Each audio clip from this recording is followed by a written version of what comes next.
On a growing list of things from my past history of video making, few things stick out to me harder than the videos I genuinely just threw together with no substance to them. The big three in this department are my videos on Monochemia, A Realm Reborn Final Fantasy XIV, and the big old Farming Sims video. Mostly because the latter two have next to no effort put into them, but the first one is a shit cop-out of a video talking about one of my favorite games of all time without really explaining why it fucks as hard as it does. At the very least, I'm going to apologize to one of those past subjects. Stardew Valley. I'm way too hard on Stardew Valley, but that's only something you'll see in personal discussions I have on the topic. Not that I think it's a bad game, far from it in fact, but my brain is stuck in a very particular culture when it came to that game's release in current state. Instead of implying it, I'll say it. I think Stardew Valley is an absolutely fantastic experience when it comes to games trying to live up to that Harvest Moon, and specifically Harvest Moon legacy. The mechanics are very intuitive, most of the characters are very likable, and you can't deny that mostly one guy producing the game at the start and committing to improving it over the years is less than a stellar effort. I think it falters in the long term, though. Not that there isn't stuff to do, but I feel that the micro game was given more consideration than the macro game. There are tons of things to do, but it doesn't necessarily all feel like it leads into and out of each other. I don't feel like there's a narrative reason to care about Jojo Mart versus the community center. I mean, there's an intrinsic reason. Filling up the community center actually puts signposts on things to do, like growing certain crops, foraging certain things, caring for animals, what have you. And there's also the library, which has artifacts on display for somewhat of the same purpose, but there's no inherent downside to just picking Jojo Mart. You still get access to things like the movie theater in the end, just at a different place. There's the islands to go to where you gather golden coconuts, but that's not really connected to the main farm you're tied to. It's another place to go.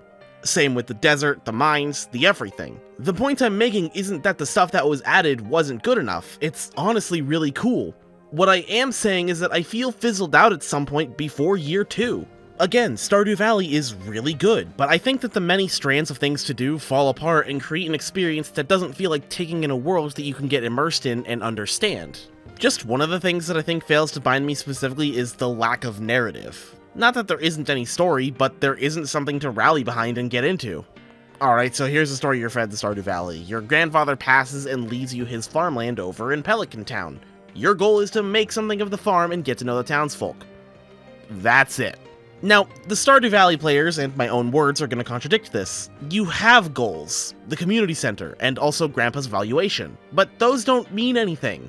There's no hard time limit on the community center, there's nothing actively encouraging you to go out and seek it besides a cutscene going, hey, there's supernatural shit going on in here. Which is fine. I like the Junimos too. The story fed to you in tandem with this is that the evil Joja Corporation wants to turn it into a warehouse, and eventually a movie theater if you give Morris a sweet 500,000 gold, but that's not an inevitability, that's a choice. A choice you have to make as a player. Grandpa's valuation at the beginning of year 3 seems like it's taking the place of something that I almost said Harvest Goon. Grandpa's valuation at the beginning of year 3 seems like it's taking the place of something that Harvest Moon games of old did, where the mayor of the town you're in outright says that you have a certain amount of time to become successful, get on that, but in reality it's nothing more than a hearty checkup from your late grandfather. A cheeky subversion of expectations, sure, but it doesn't mean anything. Nothing you do in Stardew Valley has any more meaning for the gameplay than the meaning you give it, which is fine, by the way. I'm not immune to playing Minecraft. But it's not something I look for. This is a generalized criticism that I have of a couple of Harvest Moon games, ones that I dare say rank up there as my favorites. Back to Nature, and by extension Friends of Mineral Town and 64 to an extent, scream to me about not having anything to do besides building up the farm and making a name for yourself among the villagers. Can you tell who my favorite was? I'm really fucking predictable. One of my childhood loves was A Wonderful Life, a game that puts so much into micromanaging how to best build up your farm that a lot of things got dropped to the wayside. Thankfully, both of these games were given loving remakes in their story season's counterparts, both of which expertly take the mechanics of what made those games interesting in the first place to play and make them actually function. Sorry to hit you with two fuck words close up together, but Jesus fucking Christ, the ability to have your cows constantly give milk and not needing to be in a perpetual pregnancy cycle was a godsend. My actual favorite Harvest Moon game does, however, offer a narrative reason for the player character to care about the place they live in and engage with the town around them. In the pursuit of trying to get everyone to play this game, I have to remind you that it's a PSP game, and that means playing it nowadays kind of sucks. Harvest Moon Hero of Lee Valley has you physically meeting and confronting this brat who wants to tear down the town and turn it into an amusement park like some sort of capitalist broad. What do you think you're doing here? Who's this broad? Your goal as the player is to join with the townsfolk and come up with a plan to turn the place into a destination worth keeping around. You have 3 years to do so. You can either do that, or you can literally make so much money that you can buy out this lady's contract and force her to leave, which is also an idea that I think works because that ties directly into how you engage with the game anyway, by growing and cultivating produce and animal products. There is a failure condition, but you have to try and hit that failure condition, to be fair. It's kind of difficult to walk into it. Can you tell who my favorite romanceable character is in this game? I'm still incredibly fucking predictable. The lack of a hard goalpost is what sets Stardew Valley lower than what it could have been. You can enjoy the game however you want, and seeing people run it differently, to understand different characters, to understand the depths of what's hidden in its programming, is incredibly fun to watch. A lot of Stardew Valley footage in this video was sourced from Salmons, who is an excellent creator. Their video on the low percent run of Stardew Valley was incredible, and I think you should watch it. Stardew Valley is excellent, but in landing among the stars, it missed the moon. Anyway, have you ever gone on a massive tangent? Sunhaven is a masterful interpretation of the farming simulator genre. One particular thing that I've been noticing from a lot of developers from the outside looking in at shit like Nintendo Directs and whatnot is that they think that we just want any game that's like Harvest Moon or Stardew Valley, and that's what the craze is about. Not that we like those games specifically, which, I mean, if you look at the success of the remix of The Wonderful Life and Friends of Mineral Town, you know that that's bunk. I think what captured me about Sunhaven before version 1.3 released and they actually added a preemptive story was the fact that it had something at all to get me interested. I thought the characters were immediately more charming, but I might be biased. I think the one thing that set me up first was that you got to place down your house. There isn't a set rest area in this game. You got to decide where your priorities were, which is huge. Stardew Valley's multiplayer update lets you do this too, with added player housing, but that was later. Of course, where your house is in most Harvest Moon games is usually advantageous, or at least fitting, but having total control over it makes you feel like your play experience is totally yours. Helping with that is the character creation. Sure, other games let you customize your appearance, but this is more than that. You have control over your race as well. That's right, there's non-humans in this game, which I'm not sure if you know this, but that's my jam. My current file is an elf named Varys, and I think it's really interesting that characters make mention of this fact. Whether you're human, elf, Amari, or what have you, your choices have impact on the stories that get told. Hell, they even have mechanical impact because you get different items and bonuses depending on your race. And, not to steal from B-Mask even more than I already am, but you know. Fish people. That's not a true fish people, these guys just get bonuses to fishing. There's even professions in this game, giving you different starting items, which doesn't ultimately matter since your level progression gives you many more recipes to deal with as you go through the game, but it certainly does help. Progression, I think, is massively improved on all games from the farming life genre. I think it slaps more than Hero of Lee Valley even, which is high treason according to me. A lot of games have level caps of 99 or even 100. If they go over that, it's definitely because of a lot of time and commitment, or you're ridiculous like Disgaea and you go to level shitbillion99 and you're expected to grind your dick inside of a garbage disposal to get there, but that's besides the point. Sunhaven lets your player level go to 350 because every skill caps out at level 70, and they accumulate as a total player level. You get to choose a perk at every level too, with a lot of them enhancing your abilities as you go through the game, or even adding new ones. You gain levels very quickly, and very noticeably since your experience bars are shown in the bottom right of the screen, so you know exactly how your actions are building your skills. You can tell I've played a number of RPGs made by old heads like Diablo and Borderlands because seeing a skill tree like this when I open the menu gives me both a massive migraine from choice paralysis and also a massive boner from the amount of variety that I get in any playthrough. Now that I've used a dick joke in this video, I'm going to be executed by the Brotherhood of Video Essayists. They're gonna send me to double hell in about 10 minutes when I start comparing Sunhaven to a nice mixed green salad. The perks that you get to choose from expand how you play the game and don't just lock you into one type of thing over the other. They're ostensibly the same from Stardew Valley, but they're actually different in that I say they are. Foraging is now just a part of exploration because you do so much more than just pick stuff up off the ground to get the experience. You harvest silk, you chop down trees, pick up things off the ground, and that translates directly into how you interact with the world itself. One of the first perks you get in the exploration tree, which you should max out immediately, is the air skip spell, which is just an aerial dash that costs mana to use. It immediately helps you with actual traversal by letting you jump farther and move faster. Exploration is about how you explore the world around you, and how that world benefits you. I could go on about how other skill trees impact how you play, but this video's not an explanation on every mechanic, much as it seems that way. I'd like to think that I am explaining what sets Sunhaven apart as a game from others like it. If nothing else, let's head back to that story that I was talking about that's critical to my favorite Harvest Moon game. Sunhaven takes place in the titular town, and you receive a blessing from their guardian dragon. You're later asked to meet with the dragon and help out the town by keeping the protective spell alive, and are later asked to help quell the darkness looming around the town. That's all you need to know. The darkness feels urgent because there are monsters everywhere, from in the caves to the outskirts of town. You're asked to expand your horizons and seek the help from another town of people, of elves, which is kinda cool if you're playing as an elf yourself. With the introduction of another town essentially backing you up, you're ready to go to the third town in the game and get shit done yourself. But at this point, I'm saving the rest for you to go find out yourself.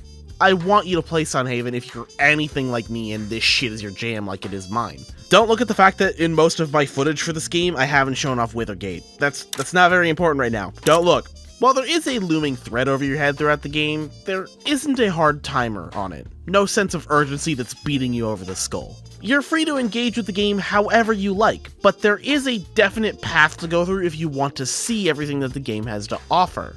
It's not unlike one of my favorite games of all time, Final Fantasy XIV. You could, hell possibly should, say that Sunhaven also has an MSQ. Yo, am I gonna get shot for this? All of that progression ties into the town you're in as well. By no means is Sunhaven decrepit and in total disrepair, like how it is in a game such as Harvest Moon Animal Parade. The game's town thrives on tourism, and yet it's so destitute that it's only because of you coming into town and trying to fix everything that things get better in the first place. Sunhaven's main story quest has you meeting just about everyone in town, even if you're not keen on them. You should be. I love all of these characters, but still. You meet Lucia, you meet Lynn, you meet Claude and Jun and Nathaniel. Hell, just through sheer curiosity, I guarantee that you're going to want to talk to characters like Kitty, Catherine, or Kai. The game wants you to talk to these characters. It wants you to meet everyone, and be charmed by everyone. You want to help them, you want to take them on dates. Give Liam a chance, he has 2 younger sisters and needs a break. And has money. When I say that I like the characters, it's a lot more on offer for me because I like just about everyone. I know that among my videos I'm the, damn, the characters are everything. That's pure space show logic right there, but I can speak a lot about how the characters are the heart and soul of farming simulator games. It's not often that I find myself liking most of, hell, even half of the cast of any of these games. Rune Factory 4, I could barely find myself liking anyone. Their personalities were so bland. There are a few duds in my favorite Harvest Moon game too, Hero of Leaf Valley, and the less I say about Stardew Valley's characters, the better. Oh dear god. But Sunhaven's the one where I can say that I like most of the characters. Tanya asking you to be hush-hush about a letter while also appearing like she's just a strong lady with a kid to take care of, loving that. Lucia is a person asked to lead the town from a far too young of an age, working her ass off in order to make sure the town runs smoothly. She's also a massive flirt, which, yeah, alright, you know the vibes. Liam's by far my current favorite male romanceable character. I like soft men, but I can attest to why anyone would like any of the other characters here. Warren Hart looks just like me, for real. Claude is someone I didn't think I would like, but the game forcing me to interact with him got me turned a little more toward him, and I like that. Intentionally so, I'm leaving out romanceable characters from Nelvari and Withergate because I don't know much about them, but if you'll allow me to be degenerate for just a second. Oh my god, you're so cute and funny. Thanks. Can I crush your balls? The same can be said for characters added later, like Mion or Shang, but considering that I'm an Honora High School Host Club fan, I can immediately see the appeal of Shang.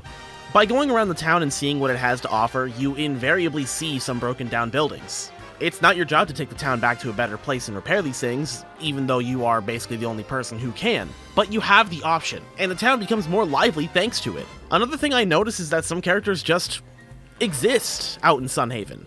Like, they have names, they have unique sprites and all that, but they're allowed to just be there and are implied to be a part of the town. A lot of farming sim games like this don't allow for this kind of full town flair without the implication that some people are just visiting to visit.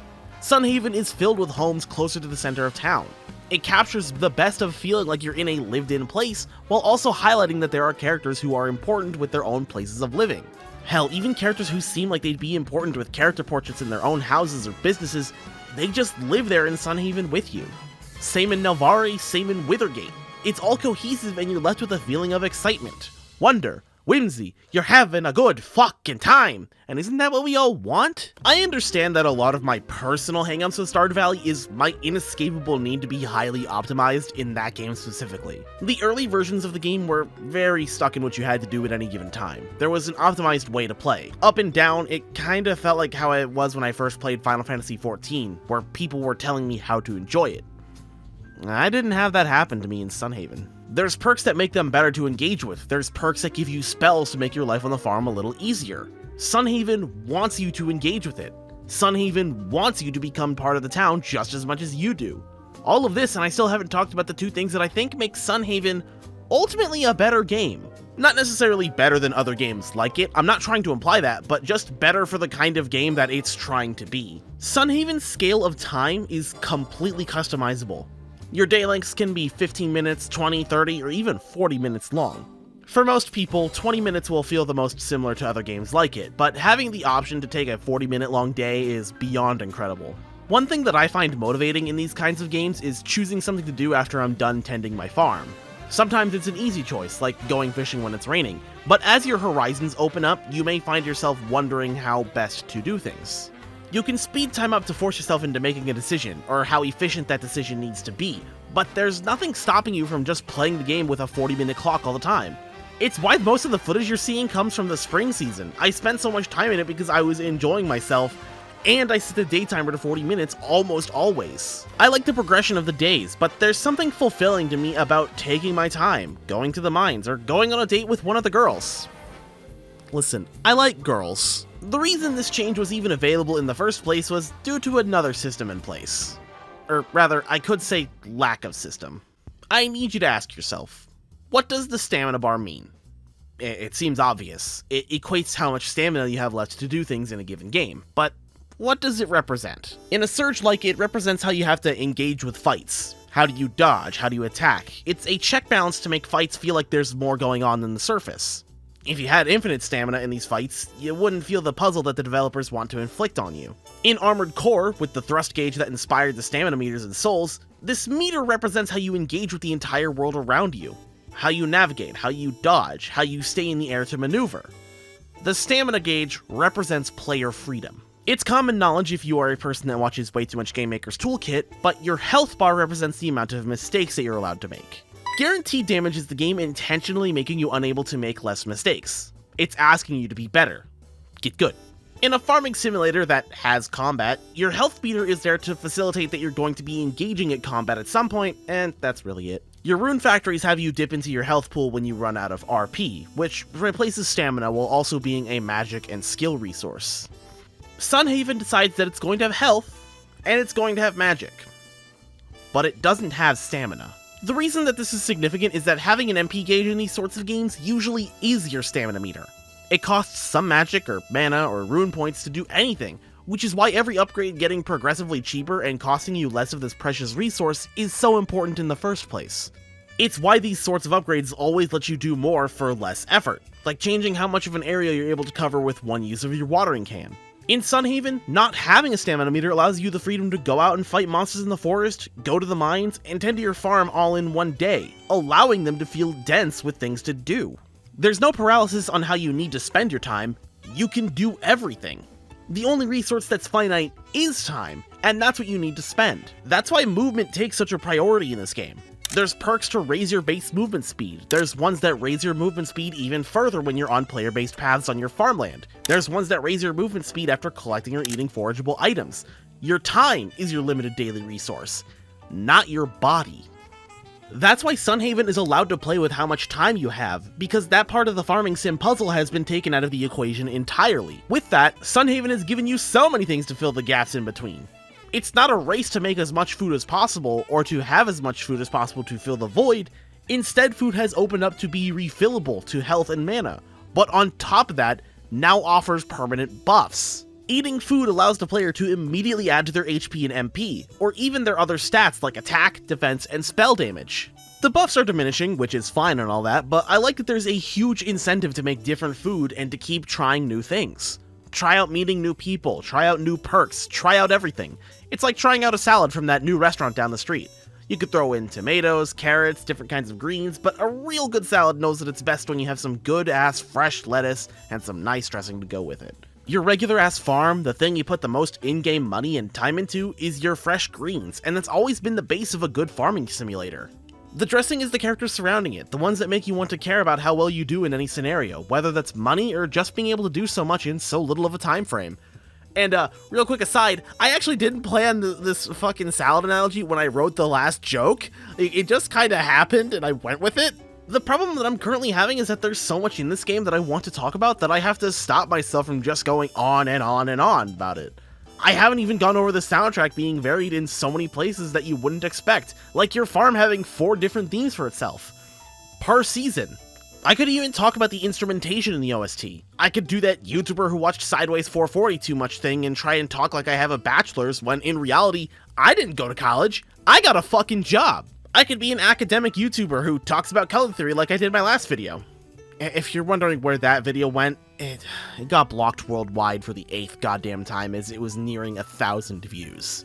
I just kind of gave up at some point. Kadokawa doesn't want that video up even after I went out and tried being experimental with the edit. You should see the original. It's up on my Patreon. No, it's not. That doesn't exist. I don't know how to end this video. I'm just continuing to try new things in the new year. I'm like Sunhaven, really, putting a twist on what's common and trying to be better for it. Not better than other people, but better than I was before.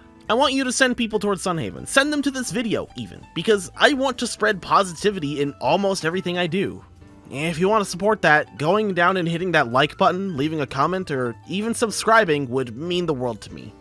If nothing else, this year, my goal is to reach partner again after having lost it back when YouTube switched over how it's handed out. I want to connect with people, most of all. You there, sitting in front of your phone, or your desk, or your TV, if you're watching this in front of your parents. I stole that joke from Quentin Reviews. With all that said, my name is Sonata. And can you guess which one of these girls is my favorite?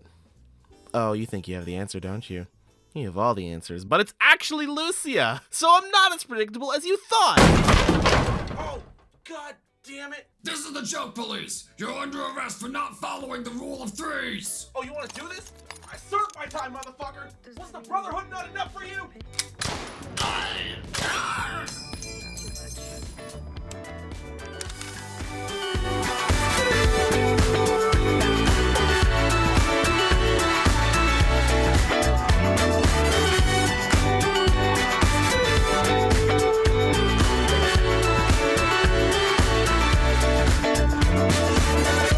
On the silver screen, she is all